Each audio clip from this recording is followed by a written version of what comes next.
Bismillahirrahmanirrahim. Assalamualaikum warahmatullahi wabarakatuh. Perkenalkan, nama saya Canda Lestari. Saya dari Prodi D3 Kebidanan. Saya sekarang duduk di tingkat 2, lebih tepatnya di semester 4. Saya berkuliah di Stikes Abdi Nusantara Jakarta. Baiklah, saya di sini akan menjelaskan materi yang berjudul Konsep Dasar Kegawadaruratan Maternal Neonatal. Di sini saya akan menjelaskan beberapa penjelasan. Ada 6 penjelasan, yaitu yang pertama, definisi kegawadaruratan. Yang kedua, cara mencegah kegawadaruratan. Yang ketiga, cara merespon kegawadaruratan. Yang keempat, yaitu penata laksanaan awal. Yang kelima, yaitu pengkajian. Yang keenam, yaitu peran bidan dalam kondisi kegawadaruratan.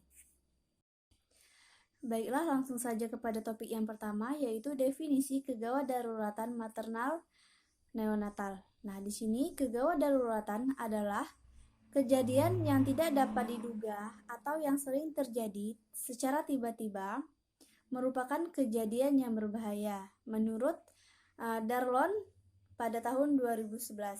Nah, di sini juga ada definisi lainnya.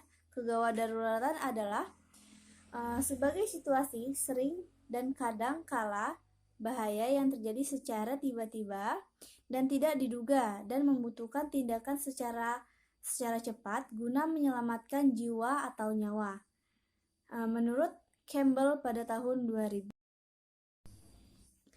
Baik, saya di sini akan memberikan 2 contoh kegawadaruratan. Yang pertama yaitu kegawadaruratan obstetri. Nah, di sini kegawadaruratan obstetri itu sendiri yaitu kondisi kesehatan yang mengancam jiwa yang terjadi pada kehamilan atau selama dan sesudah persalinan dan kelahiran yang mengancam keselamatan ibu dan bayinya.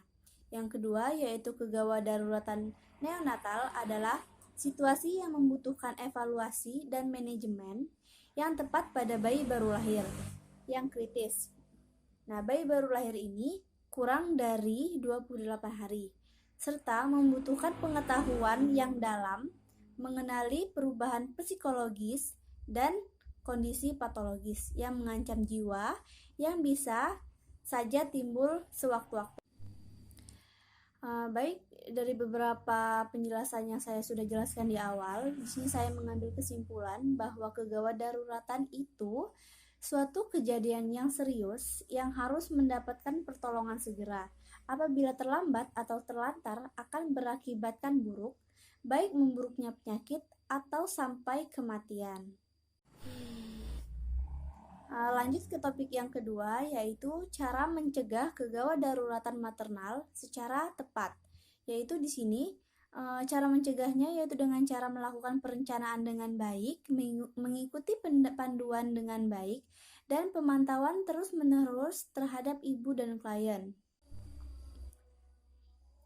Lanjut kepada topik yang ketiga, yaitu cara merespon kegawadaruratan maternal secara tepat, yaitu dengan cara anggota tim harus mengetahui situasi klinik dan diagnosis pasien, tindakan yang harus dilakukan. Selain itu juga, tenaga medis harus memahami obat-obat, cara penggunaan, dan cara pemberian, kemudian efek samping dari obat tersebut. Tidak kalah penting lagi, yaitu anggota tim harus mengetahui peralatan emergensi, cara menjalankan, dan cara memungsikan dari peralatan tersebut. Lanjut topik yang keempat, yaitu penata laksanaan awal terhadap kasus kegawadaruratan kebidanan secara tepat. Nah, di sini bidan harus tetap tenang, jangan panik, jangan biarkan ibu sendiri tanpa penjagaan, baik itu penjagaan dari tim medis atau dari pihak keluarga. Nah, di sini jika ibu tidak sadarkan diri, lakukan pengkajian pernafasan, yaitu pernafasan dan sirkulasi dengan cepat. Jika dicurigai ibu shock, mulai langsung tindakan membaringkan ibu ke kiri dengan bagian kaki lebih tinggi dari bagian badan. Kemudian longgarkan pakaian, baik itu baju ataupun bra. Kemudian ajak klien bicara, bantu ibu tetap tenang. Kemudian lakukan pemeriksaan tanda-tanda vital, warna kulit, dan perdarahan yang keluar jika ada perdarahan. Lanjut ke topik yang kelima, yaitu pengkajian awal kegawadaruratan kebidanan secara tepat. Nah, di sini ada beberapa.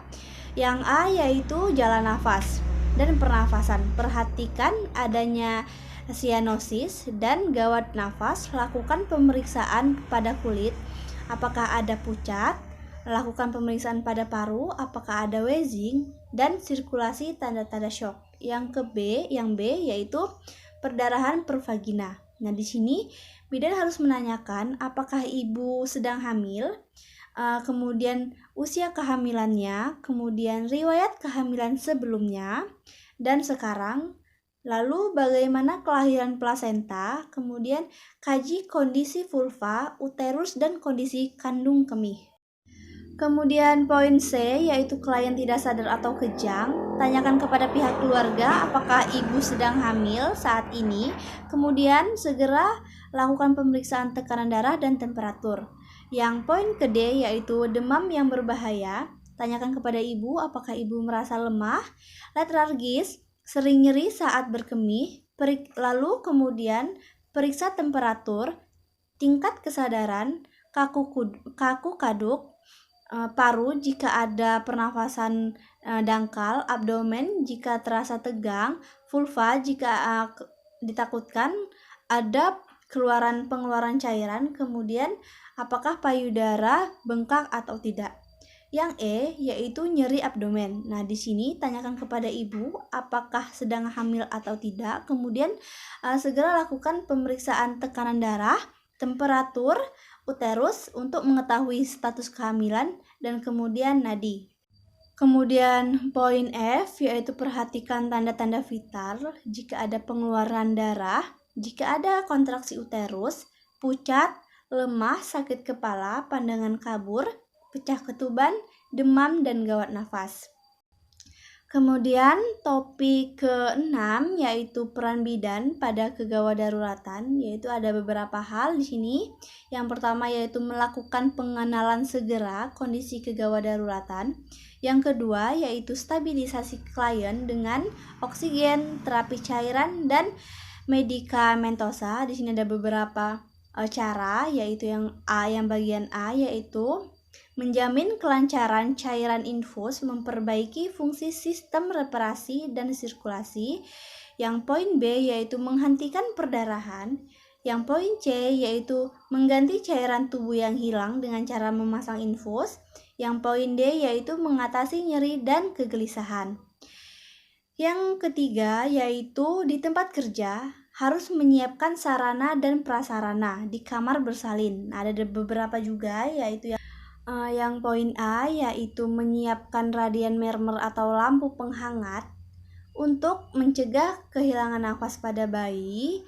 Kemudian yang B, menyiapkan alat resusitasi kit untuk ibu dan bayi. Yang poin C yaitu menyiapkan alat pelindung diri. Yang D yaitu menyiapkan obat-obatan emergensi. Kemudian yang keempat yang tidak kalah penting yaitu memiliki keterampilan klinik. Yang poin A yaitu mampu melakukan resusitasi pada bayi dan ibu dengan peralatan yang berkesinambungan. Kemudian yang poin B yaitu memahami dan mampu melakukan metode efektif dan pelayanan ibu dan bayi baru lahir yang meliputi making pregnancy safer, safe motherhood, dan bonding attachment.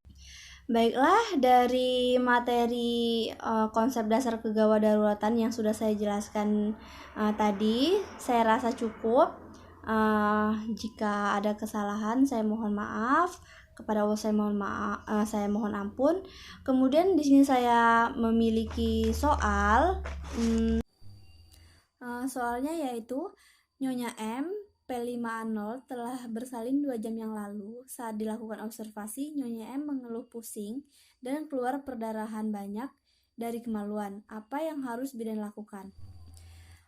Jawabannya yaitu yang pertama, kaji kondisi vulva, berapa jumlah darah yang keluar, kemudian uterus, adakah atonea uteri, dan kondisi kandung kemih, apakah kandung kemih penuh atau tidak. Kemudian yang kedua yaitu penilaian gawat darurat, tanda-tanda shock, dan pemberian oksigen. Yang ketiga yaitu memasang infus. Yang keempat yaitu berhentikan perdarahan. Yang kelima yaitu pemberian cairan kristaloid. Kemudian yang keenam, pada pasien PPH primer dengan perdarahan aktif atau gejala hipovolemia pada PPH primer dan sekunder, dilakukan pemeriksaan golongan darah, cross match, dan darah lengkap, kemudian transfusi sesuai protokol. Yang ke-7 yaitu memasang kateter untuk memantau urin output. Yang ke-8 yaitu pemantauan terus-menerus terhadap klien atau pasien. Yang ke-9 yaitu menentukan penyebab pendarahan. Kemudian jika perdarahan tidak juga berhenti dan memerlukan tenaga atau pemeriksaan dari dokter, segera rujuk ibu atau klien ke fasilitas yang lebih memadai.